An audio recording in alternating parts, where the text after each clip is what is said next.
In the chronicles of American financial history, Charlie Munger will be seen as a proverbial enigma wrapped in a paradox. He is both a mystery and a contradiction at the same time. Warren Buffett said, Charlie's most important architectural feat was the design of today's Berkshire. The blueprint he gave me was simple. Forget what you know about buying fair businesses at wonderful prices. Instead, buy wonderful businesses at fair prices. Consequently, Berkshire has been built to Charlie's blueprint. My role has been that of general contractor, with the CEOs of Berkshire subsidiaries doing the real work as subcontractors. Now, this is a short excerpt from what I'm going to read to you today.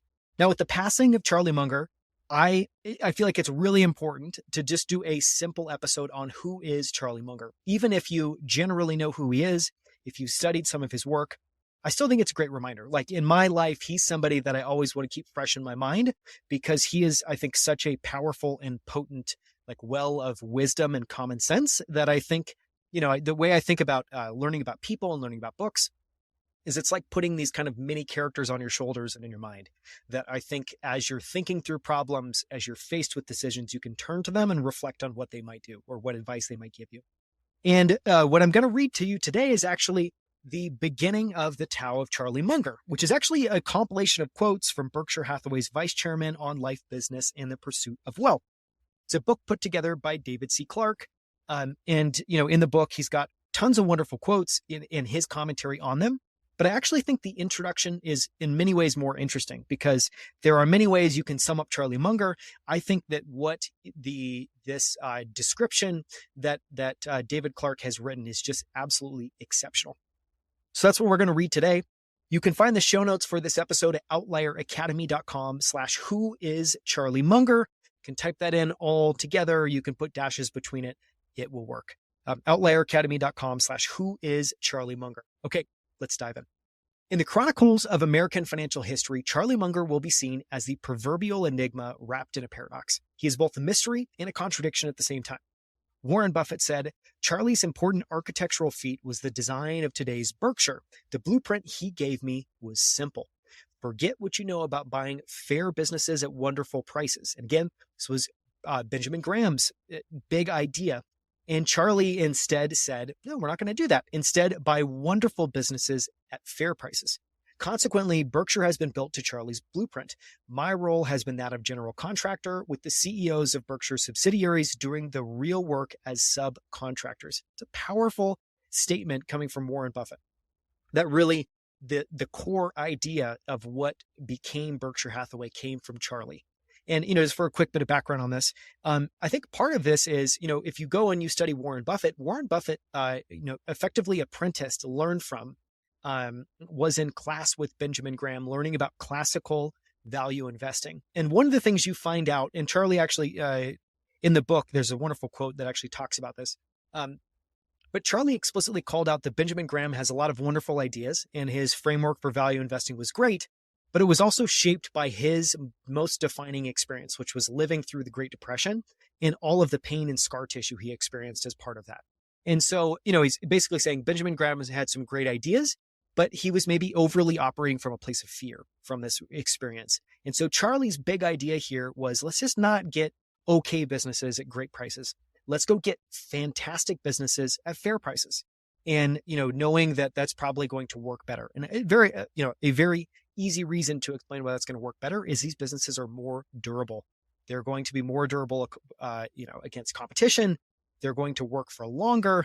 And I think there's just a sentiment that Charlie and Warren express a lot, which is extremely true, which is just if you zoom out for a second, the number or the percentage of truly wonderful businesses is also as close to zero as you can get. So it's not saying that it's easy. It's not saying that these are common, but it's saying that that's the right goal. It's so hard to build these. It's so rare to find one. Our goal is just to find them and pay fair prices. Okay, back to the text. How is it that Charlie, who trained as a meteorologist and a lawyer and never took a single course in economics, marketing, finance, or accounting, became one of the greatest business and investing geniuses of the 20th and 21st century? Therein lies the mystery. Charlie was born in Omaha, Nebraska on January 1st, 1924, in the midst of the Roaring '20s. The radio and airplane were the cutting-edge technologies of the day. The financier Bernard Baruch was the king of Wall Street, and everyone was getting rich investing in stocks. Charlie's father was one of Omaha's leading business attorneys, and his roster of clients included many of the state's business elite. Charlie spent much of his youth reading the television and video games of his day, and that is where he discovered a larger world than the idyllic but very parochial neighborhood of Dundee, where Warren Buffett's family also lived. The two boys attended the same grade school and high school, though 7 years apart in age. It's actually interesting. I didn't know they were that far apart. In fact, one of Charlie's first jobs was working for Warren's grandfather at the Buffett neighborhood grocery store, which is still standing in the heart of Old Dundee. Charlie was introduced to the world of business at the Buffett grocery store. He learned about taking inventory, stocking shelves, pleasing customers, the importance of showing up on time for work, how to get along with others while accomplishing a joint task, and of course, running the cash register, where money, the lifeblood of the business, flowed. So again, just call this out. Charlie actually worked for Warren's dad, who ran a grocery store in Omaha, Nebraska, many years before actually working with Warren Buffett at Berkshire Hathaway to go and build that. Omaha in the 1930s had distinct ethnic immigrant neighborhoods: Italian, Greek, African-American, Irish, French, Czech, Russian, and even Chinese. Many immigrants worked for the Union Pacific Railroad in meat-packing plants whose operations were centered in Omaha. Charlie went to public school with the children of those immigrants, and as a result, developed an appreciation not only of their cultures, but also of the commercial aptitude and willingness to work unbelievably hard to give their children a better life. Charlie often brings up the horrors of the Great Depression at Berkshire Hathaway annual meetings as a reminder of just how bad it can get. But Omaha didn't suffer like other parts of the United States during the Great Depression, in part because it was at the crossroads of two major railroads, the Union Pacific and Burlington, and also because it was home to the Union Stockyards, the second largest in the world. With this convergence of livestock and transportation, Omaha attracted the big meatpacking companies, which established processing plants in South Omaha. America may have been in a Great Depression, but it still had to eat, and as many as 20,000 pigs, sheep, and cattle arrived in Omaha every day. Those animals needed to be slaughtered, butchered, packed, and shipped to other parts of the country. The stockyard generated lots of economic activity, even during hard times. The Kiewit Construction Company, today one of North America's largest building companies, was founded in Omaha. The company's first big job was constructing the livestock exchange building for the Union Stockyards. Peter Kiewit had a huge influence on both Charlie and Warren, and today's Berkshire home office is in Kiewit Plaza. Charlie learned about the business dealings of some of Omaha's most prominent businessmen from his father, who represented both the Hitchcock family, who owned the town's leading newspaper, and the Councey family, who owned the largest bank. After high school, 17-year-old Charlie enrolled in the University of Michigan to study mathematics. He turned 19 a year after Pearl Harbor, dropped out of college, and joined the U.S. Army Air Corps. The Army sent him to Caltech in Pasadena, California, to study meteorology. There he learned the difference between cumulus and cirrus clouds and fell in love with the sunny Southern California weather, while the teenage Warren Buffett was busy learning about odds and probabilities at the Axar Bend horse racing track. A short bike ride from his Omaha home, Charlie Munger was learning this important investment skill while playing poker with his Army buddies. That's where he learned to fold his hand when the odds were against him and bet heavily when the odds were with him, a strategy he later adapted to investing. After the war, Charlie, who did not have an undergraduate degree, applied to Harvard Law School, his father's alma mater. He was rejected after a phone call from Harvard Law's retired dean, who was a Nebraskan and family friend. He was admitted. Charlie excelled in his law studies and graduated magna cum laude in 1948. He has never forgotten the importance of having high friends in high places. After law school, Charlie moved back to Los Angeles, where he joined a prestigious corporate law firm. He learned a lot about business from handling the affairs of 20th Century Fox, a mining operation in the Mojave Desert, and many real estate deals. During that time, he was also the director of an international harvester dealership, where he first learned how hard it is to fix a struggling business. Their dealership was a volume business that required a lot of capital to pay for its costly inventory, most of it financed with a bank loan. A couple of bad seasons, and the carrying cost on the inventory start to destroy the business. But if the company cut its inventory to lower the carrying costs, it wouldn't have had anything to sell, which meant that customers would seek out a competing dealership that did have inventory. It was a tough business with lots of problems and no easy solutions. And I love this analysis. I mean, I don't know if Charlie actually, grokked it as he did in his later years, but I love the description because it's definitely showing a capital-intensive business that's earning low return. And one of my favorite Charlie quotes goes something along, there's two types of businesses. There's a business that earns 12% a year and you can pull out profit at the end of the year.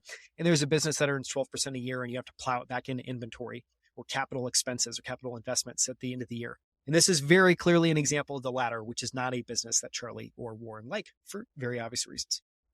Charlie thought a lot about business during that time. He made a habit of asking people what was the best business they knew of. He longed to join the rich, elite clientele his silk stocking law firm served. He decided that each day he would devote 1 hour of his time. Now, this is a fascinating idea, fascinating strategy. So each day he would devote 1 hour of his time at the office to work on his own real estate projects. And by doing so, he completed 5. He has said that the first $1 million he put together was the hardest money he ever earned. It was also during that period that he realized he would never become rich practicing law. He'd have to find something else.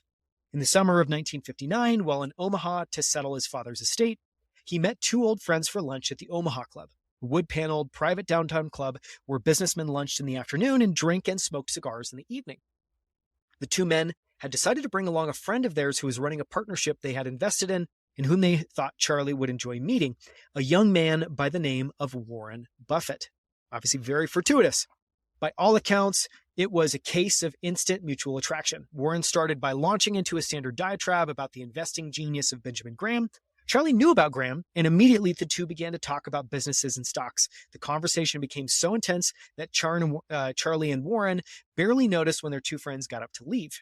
That was the beginning of a long and very profitable relationship, a bromance in the making, and over the next couple of days, they couldn't see each other enough.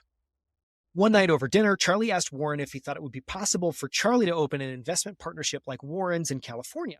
Warren said he couldn't see any reason why not. After Charlie returned to California, he and Warren talked several times a week on the phone over the next couple of years. This is fascinating. This is during a period where, but before they joined forces, Warren had his own private investment partnership and Charlie ends up starting his own. And, they have this kind of solo experience where they're working together as kind of peers, but they obviously are taking slightly different approaches. They have different positions. And it's just interesting to me. They later decide to wind these down, obviously launch something together. Just an interesting progression. In 1962, Charlie finally started an investment partnership with an old poker buddy who was also a trader on the Pacific Coast Stock Exchange. He also started a new law firm, Munger, Tolles, Hills, and Woods. Within 3 years, he stopped practicing law to focus on investing full-time. Charlie's investment partnership was different from Warren's in that he was willing to take on a lot of debt to do some of his trades. Different approach. He was particularly fond of stock arbitrage. One arbitrage deal involved British Columbia Power, a company that was being taken over by the Canadian government.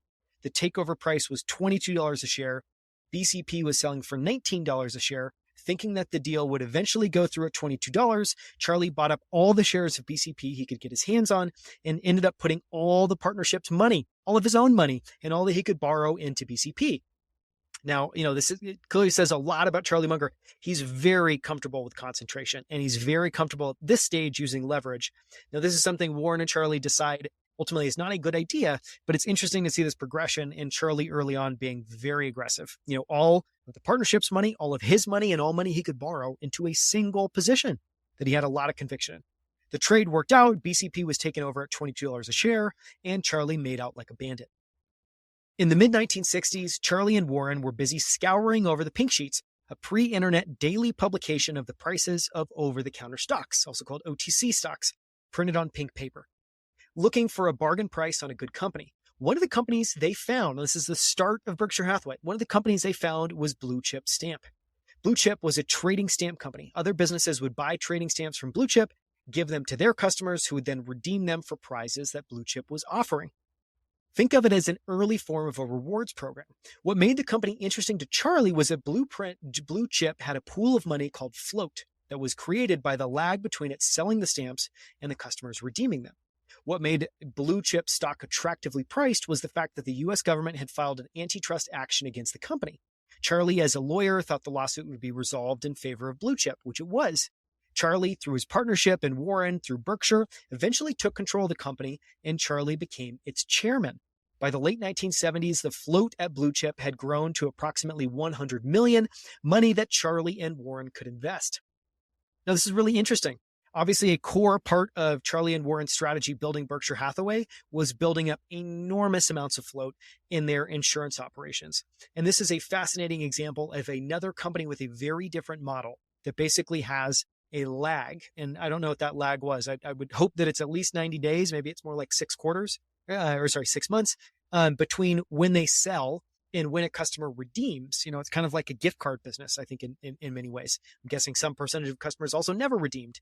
And so it's just interesting that, before I think, maybe at this point they had realized that insurance was similar, but it's just fascinating to me that they found a business that also had this very attractive lag and mismatch between when they got money in and when money had to go out. And I think it's really powerful insight. And it goes to show just how, I think, astute they are at understanding mechanically what makes a business be able to be successful. And in this case, I mean, if you're a business that can have float, and by the late 1970s, the float grown to approximately 100 million, that's exceptional. That's a lot of money. Blue Chip's business model eventually became obsolete, and its sales slowly declined over the years from 126 million in sales in 1970 to 1.5 million in 1990. That is staggering. So over 20 years to go from 126 million in sales to 1.5 million.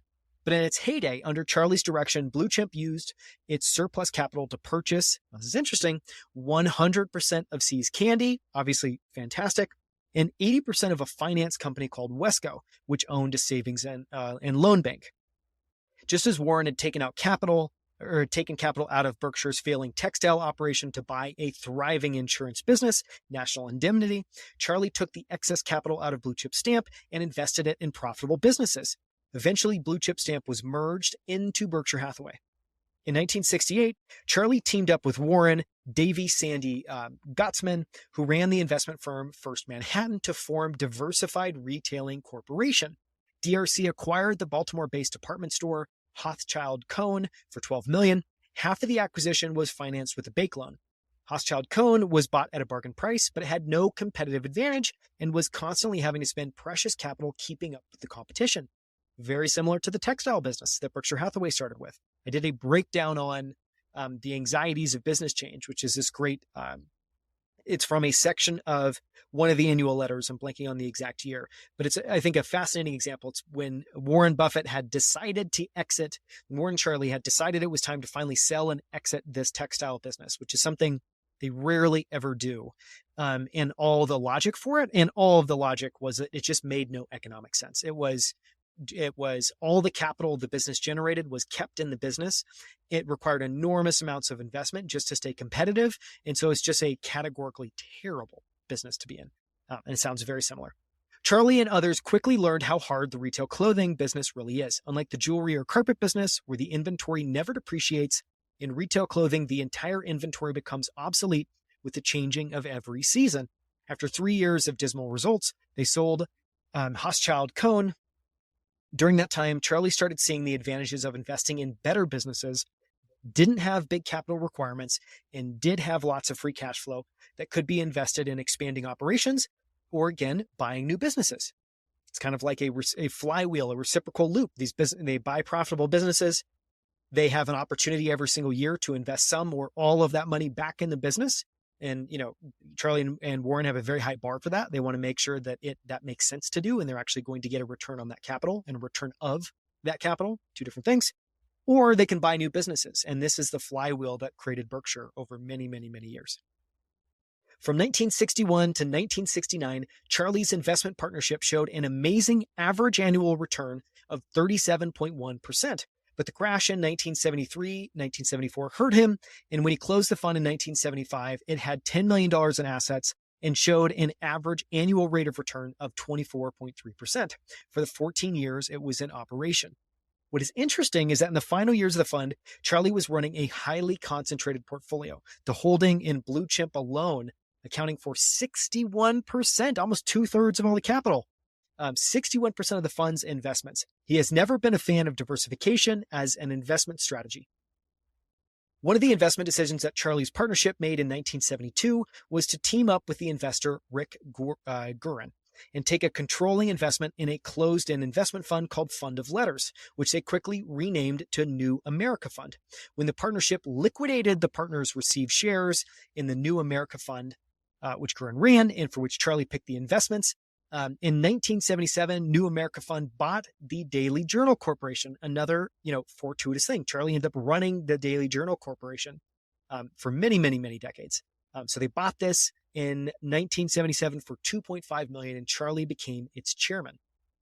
The Daily Journal Corporation is a California publishing company that publishes newspapers and magazines, including the Los Angeles Daily Journal and the San Francisco Daily Journal. When Guerin and Charlie dissolved the New America Fund, its shareholders received shares in the Daily Journal Corporation, and the company became a publicly traded over-the-counter stock. Many of today's Daily Journal shareholders have literally been with Charlie since the days of his original investment partnership more than 40 years ago. In 1979, Charlie became Berkshire Hathaway's first vice chairman.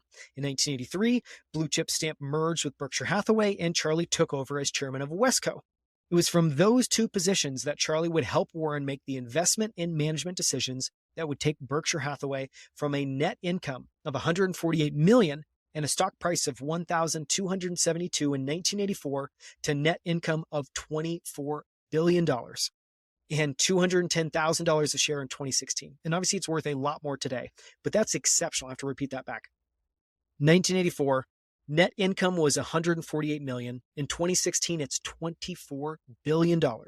And the stock price goes from $1,272 to more than $210,000. Exceptional run. Today at 92, so obviously written many years ago, Charlie is vice chairman of Berkshire Hathaway, a company with a market capitalization of $362 billion, as well as the chairman of the Daily Journal Corporation, and his personal fortune now exceeds $2 billion. Warren, in summing up Charlie's impact on his investment style over the last 57 years, said, Charlie shoved me in the direction of not just buying bargains, as Ben Graham had taught me. This was the real impact that he had on me. It took a powerful force to move me on from Graham's limiting view. It was the power of Charlie's mind. You can find the text for this. You can find links to a bunch of other stuff that I've done related to Charlie Munger. You can find the show notes at outlieracademy.com/whoischarliemunger. And again, what I just read, today's short read breakdown, is the Tao. It's from the Tao of Charlie Munger, which is an exceptional book. And if you're, I always kind of frame it this way. I think there's two ways to learn about Charlie Munger. You can, I still think the best book, if you want to read just one, but it's intimidating, is Poor Charlie's Almanac. So if you have only one, you want to just buy one book, you want to go all in, buy Poor Charlie's Almanac. But I guarantee you it'll take you days. It'll take a lot of time to read through that book and really be able to grok it. But it's incredibly valuable. It's a book that I turn to all the time. And even if it's composed of a number of different speeches and essays that he's written, even just bookmarking the ones you like and going back once a year, I think is an incredible practice. So that's one way. I think the other way is in short form to just take in Charlie's wit and wisdom. And, this book's a great way to do that. Charlie has phenomenal quotes that are witty, that are insightful, that hold together, and honestly feel like a great distillation of knowledge. So I highly recommend the book, The Tao of Charlie Munger, and you can find a link to buy that book in the show notes. Thank you so much. I'll see you again soon.